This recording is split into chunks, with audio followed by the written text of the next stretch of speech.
Let's talk about identity, and specifically identity-driven security.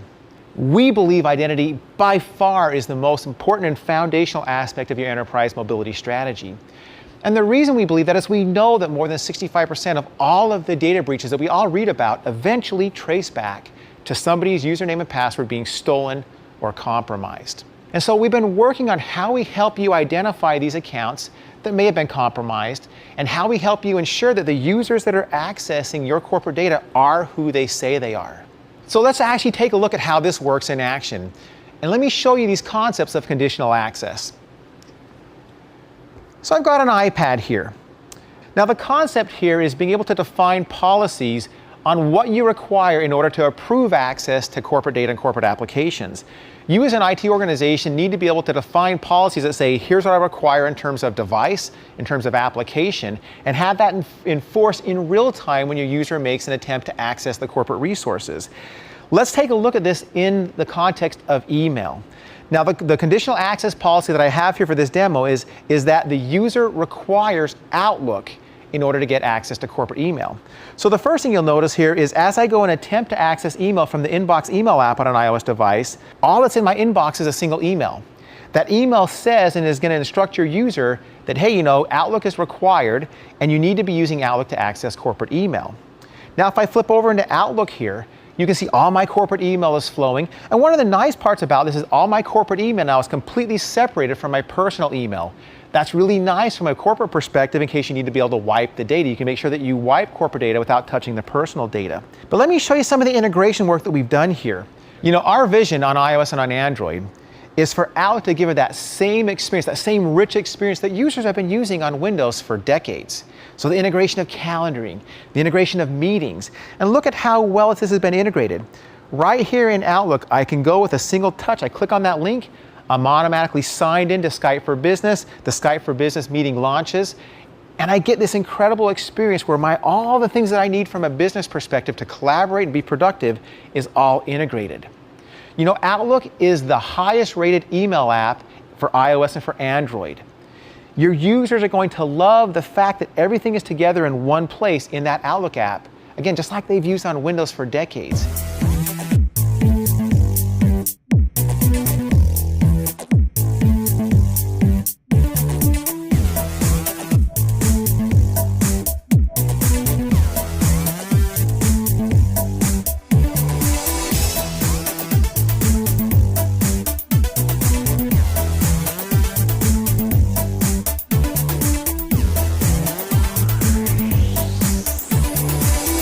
So you've seen what this looks like from the end user perspective. Let me show you some of the work now that we've done as we've brought together these different areas to give you this integrated experience to define conditional access. And let me move over to a Windows device. Okay. So here I'm on my Surface, and what you're looking at now is the new integrated EMS console. This is one of the things I'm actually the most excited about what we've worked on here, because this is where you can actually see our vision of where identity protection and device management and application management all come together in one integrated experience. So let me kind of walk you through this. First of all, I'm going to go show you the conditional access capabilities. Right here, I can go and I can set my conditional access policy. So let's go take a look at one of them. Now, the first thing you're going to see here is as I go out and build these conditional access policies, I can associate it with all users. I can have it with different users. You may choose, for example, to have more strict conditional access policy for your high value targets. I can go and then define which applications I'm going to apply this to. And again, you can apply this to cloud apps. You can apply this to apps that are running inside of your data centers that we actually have the ability for you to expose out. But you can build these conditional access policies for all the applications that your users need to have access to. Now, here's the power. When I take a look at the conditions, look at what we have done here. We now give you the ability to define conditional access policies first based on the risk of the identity, the configuration of the device, what application is being used, as well as the network location. This is something unique to EMS. Nothing else in the world gives you the ability to define conditional access policies across all of these capabilities. Now, as we talk about identity protection, I want to help you understand one of the things that we have built that I think is one of the most incredible things that I've ever had a chance to work on, because it delivers value in helping you secure and protect your company in ways that we've never been able to do in the past. And we call this the Intelligent Security Graph. The Intelligent Security Graph is one place where Microsoft now is sending all the signal and all the telemetry from the 200 plus services that we operate around the globe. Let me just help you understand kind of the context of this. Every month, we authenticate over 350 billion authentications. Every authentication sends back telemetry to us: who the user is, where they're at, the device they're working on, and then characteristics about the device. We can then take that information, and if we see, for example, a user working in a place that is not their normal work experience, we can then take action to make sure the user is who they say they are. You know, we scan more than 200 billion emails every single month. We see the malicious URLs. We see the phishing attacks. And everything that we learn globally, we send back into this Intelligent Security Graph and put it to work for you. All up, we have more than 200 services, and every one of them sends back telemetry every second of every minute of the day. We now have got a data set that we're able to put to work for you to help you protect your organization that is unlike anything else in the world. I would argue that this data set has more data in it that can be put to work to help you protect your company, protect enterprises, than any data set in the world. Now let me give you one specific example that I think, to me, is just an incredible example of value of the data, and it has to do with identity protection. In the Intelligent Security Graph, every single identity has a risk score associated with it. And what we do is we watch and monitor how every identity is used. And if we see things that are out of the ordinary or suspicious, we move the risk score up. What you're able to then do is take action and define policy based upon the risk score that we have built and identified to either allow or block access to your corporate resources. So for example, say that we see a user authenticate and use a service from New York, and then an hour later log in London. We know that's impossible, so we know that there is something that is suspicious. And we automatically raise that risk score up. Well, what you can do now is, in this experience, you can set a conditional access policy that says, if I see Microsoft say an identity is high risk, I want to automatically take action, like you see right here, of I want to challenge the user with the multi-factor authentication, or I want to force them to change their password. You know, getting this right is critical, because if you're going to implement things like multi-factor authentication, you only want to challenge the user when you think that there is something wrong, because they tire and they get fatigued if they're constantly being challenged. So let me show you how it looks for the end user. So what I'm looking at right here is an experience where you can actually see multi-factor authentication in action. So what I'm going to do is I'm going to go and I'm going to try to authenticate from two different browsers. On the left-hand side here, you see a standard browser. On the right-hand side, you see a Tor browser. And you can see here, this traffic is being routed throughout Europe to basically try to hide where I'm authenticating from. On the left-hand side, you can see I was automatically signed in. On the right-hand side, what happened as soon as we saw that that user was in a suspicious browser and trying to hide its IP address, it automatically triggered a multi-factor authentication. Now, in this case, what's happening is the user is getting a phone call. And so, you know, here on an iPhone, I get a phone call. It asks me for a PIN. If a user is able to enter their PIN, they're seamlessly given access to the experience. But if they cannot, we block the attack. So multi-factor authentication should be one of your primary guards to help you do what we call protect at the front door, which is verifying the user is who they say they are. But it has to be done in a way that has intelligence behind it and only challenges the user with the multi-factor authentication when there is something out of the ordinary. That's what we have built, and it is very unique again in the market. That is one of the core parts of enterprise mobility and how we've integrated EMS with Office 365 and all the applications you want to give access to. You know, throughout this, we've been talking about the move to the cloud and how you take control and manage data and applications as it moves to the cloud. Well, one of the new things in the enterprise mobility and security solution is our CASB, or Cloud App Security Broker. And what this allows you to do is get a view of all the cloud apps that your users are using, bring them under control, and then identify if your users are using them in a way that would actually cause you, for example, to be non-compliant. But we give you a security view now into all the cloud apps your users are using. So let's actually take a look at it. So you're looking at here at the Cloud App Security Administrator portal. The first thing to point out here is we first give you a view of all the cloud apps that we've discovered your users are using. In this case, we see that we've discovered 552 apps. You know, for an enterprise organization, that number is not that atypical. It's amazing how many cloud applications users are using. In fact, 80% of users tell us in research that they actually bring in personal applications and unsanctioned cloud apps to get their job done. So we give you this dashboard, and then look at what we've done for you. We actually give you a view now of every one of the cloud apps being used. with metadata, for example, the security score. So here you can see that I'm going to go take a look at this particular application, and it has a low security score, but I want to understand why.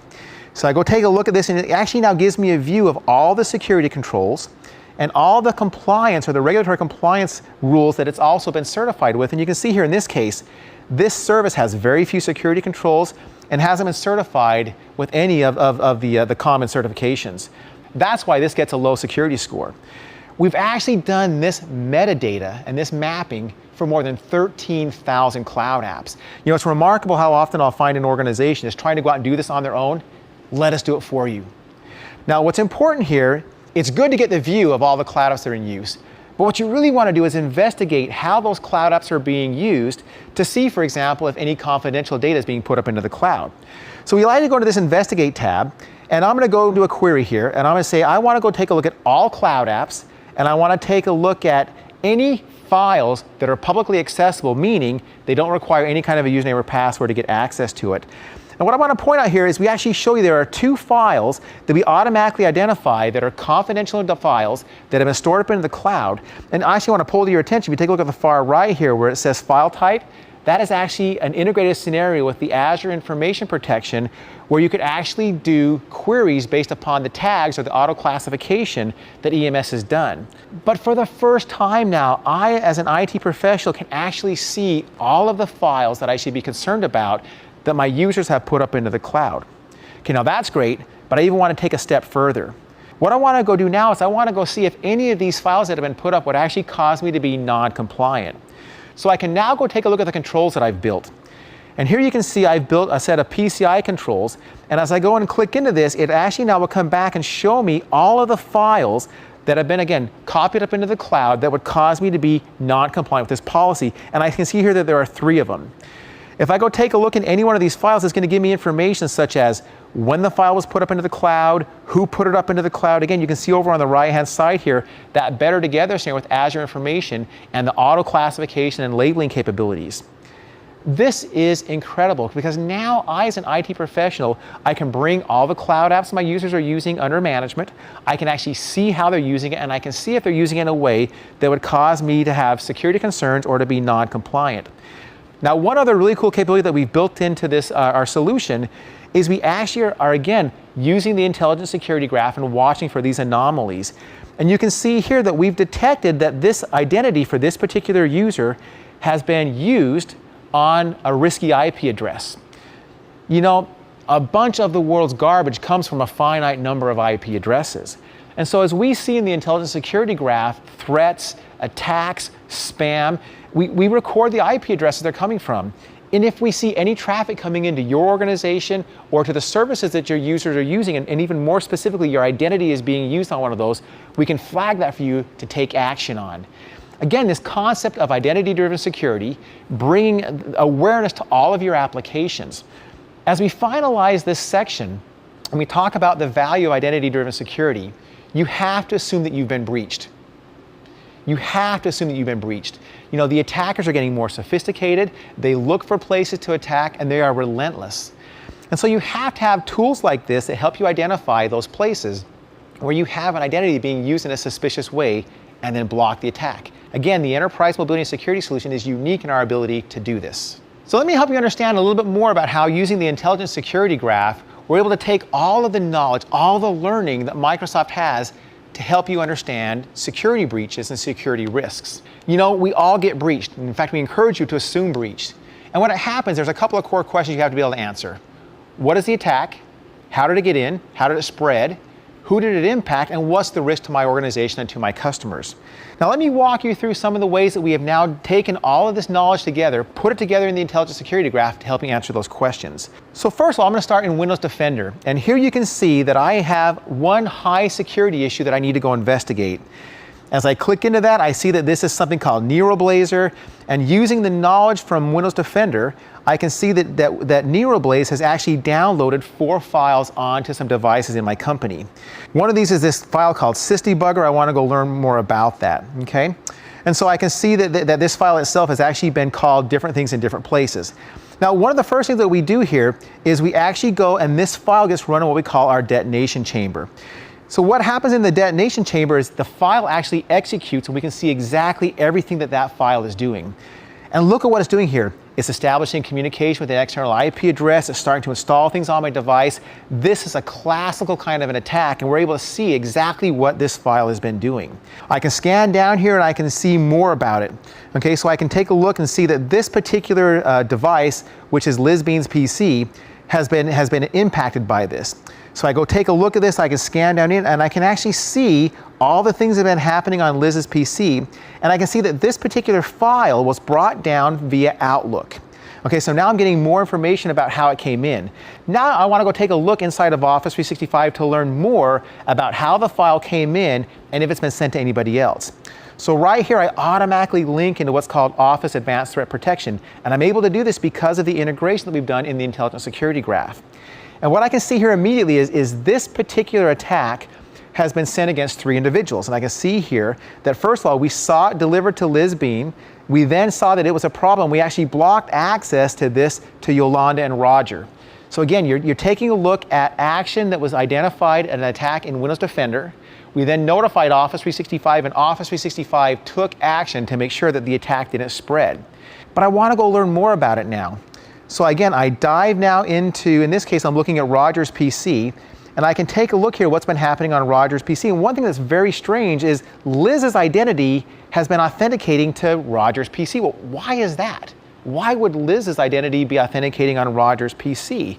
So I keep going deeper on this. So now I'm able to drill in using the enterprise mobility and security capabilities, and I can actually now see exactly what her identity has been doing. And what you see here is Elizabeth's identity is currently trying to remotely execute code on another device. So look at what we've now brought to your knowledge.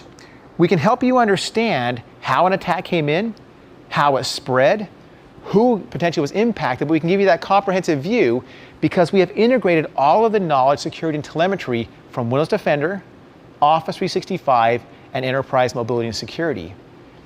How do you get all of this? That is through what we call the Secure Productive Enterprise offering. You know, many of you already have an enterprise agreement with us. Secure Productive Enterprise is just the cloud version of that, and it gives you access to all of these incredible assets.